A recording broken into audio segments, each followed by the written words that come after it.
Hello and very good morning. काला पानी territory को लेकर के इंडिया और नेपाल के बीच में एक डिस्प्यूट है। रिसेंटली बॉर्डर रोड ऑर्गेनाइजेशन के द्वारा एक रोड कंस्ट्रक्ट किया गया जिसको कैलाश मानसरोवर यात्रा मार्ग के नाम से भी जाना जाता है। इसको लेकर के नेपाल ने इंडिया के एनवे को समन किया और बोला कि इंडिया के द्वारा बनाया गया यह रोड उनके सॉवरेनिटी और टेरिटरी के इंटीग्रिटी का उल्लंघन है। However, ministry of external affair has rejected those claim of Nepal. अब क्या है यह डिस्प्यूट? 5 अगस्त भारत के राजनीतिक इतिहास में एक अविस्मरणीय और माइलस्टोन डे। गृह मंत्री अमित शाह के स्पीच के बाद यह स्पष्ट हो गया कि Jammu and Kashmir will no longer enjoy special category status, और इसके स्क्रैप होने के बाद यह 31 अक्टूबर को इफेक्ट में आया।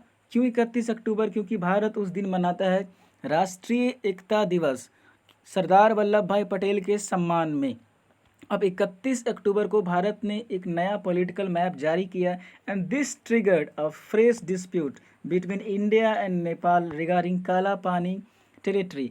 अब उसको लेकर के नेपाल में प्रोटेस्ट जारी हो गए और उन्होंने कहा कि इंडिया जानबूझकर डेलिबरेटली नेपाल के टेरिटरी को इनरोच कर रही है और उसकी सीमा का उल्लंघन कर रही है।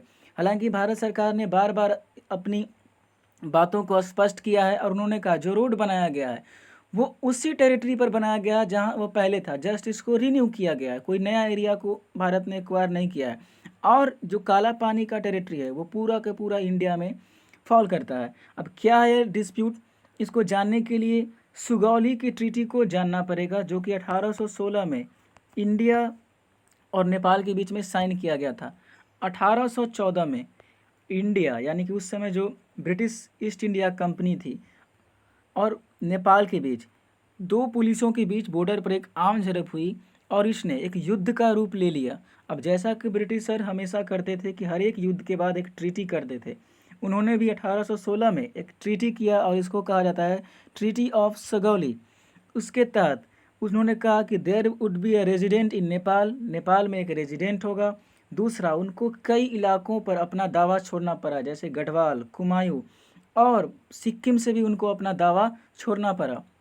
और ब्रिटेन को मिल गया एक दुनिया का सबसे पावरफुल ट्रूप या one of the powerful troop Gorkha battalion. आज भी वो आते हैं और गोरखा को बहाली करते हैं और फिर ब्रिटेन ले जाते हैं। तो जो कि 1857 के वार में काफ़ी हेल्पफुल रहा था और वर्ल्ड वार में भी। खैर, सुगौली की ट्रीटी में यह माना गया कि काली नदी इंडिया और नेपाल के बीच में एक नेचुरल बॉर्डर का काम करेगी, जैसा कि होता भी है। अब डिस्प्यूट बस इतना है, देखिए नदियाँ जो होती है कई चैनलों से मिलकर बनती है। जैसे भागीरथी निकलती है गंगोत्री से, फिर अलकनंदा से मिलती है देवप्रयाग में, फिर पिंडार मिलती है, फिर आगे चल करके मंदाकिनी मिलती है, फिर धौली गंगा मिलती है और इस तरह से ये चैनल आगे बढ़ता जाता है। मान लिया जाए 2 चैनल है, एक ए है और बी है। अगर यह नदी बी से स्टार्ट हो, यानी कि अगर ये नदी बी से स्टार्ट हो तो भारत यहाँ ख़त्म हो जाता है और यहाँ से नेपाल स्टार्ट होता है। अगर यह नदी ए से स्टार्ट हो तो कहने का मतलब है, अगर यह माना जाए कि नहीं यह नदी ए से स्टार्ट होता है तो इसके बाद भी भारत यहाँ तक है और नेपाल यहाँ से स्टार्ट होता है। तो भारत का मानना है कि यह जो नदी है, 2 नदी है, ये ए से स्टार्ट होता है, यानी कि इसके नीचे का टेरिटरी भारत का है और यह पूरा इलाका भारत का है। नेपाल कहता है अरे नहीं भैया, यह नदी जो है बी से स्टार्ट होता है और इसका मतलब है कि अब आगे का टेरिटरी नेपाल का है। और नेपाल ने यह भी कहा है कि जो एक नया स्ट्रीम है, इंडिया ने आर्टिफिशियली इसको क्रिएट किया है ताकि नेपाल की इस टेरिटरी का इनरोच किया जा सके, एक्वायर किया जा सके। और इसको लेकर के काठमांडू में काफ़ी मैसिव प्रोटेस्ट हुए थे। बस इतना ही डिस्प्यूट है। इस महाकाली रिवर को फिर से कई बार रेटिफाई भी किया गया है और इंडिया और चाइना के बीच में फिर इस बॉर्डर के रूप में भी काम करता है। ये ट्राई जंक्शन है, यानी कि यह जो है इंडिया, चाइना और नेपाल के बीच में बॉर्डर का काम करता है। काफ़ी स्ट्रेटेजिक लोकेशन है यह और इंडिया यहाँ पे किसी भी तरह की कोई भी छूट नहीं कर सकता है। अब देखिए कुछ समय पहले यह न्यूज़ आया था कि चाइना, जो कि उसका स्वाभाविक और प्राकृतिक नेचर है, कि नेपाल के कई टेरिटरी का उल्लंघन किया था और उसको इनरोच कर लिया था।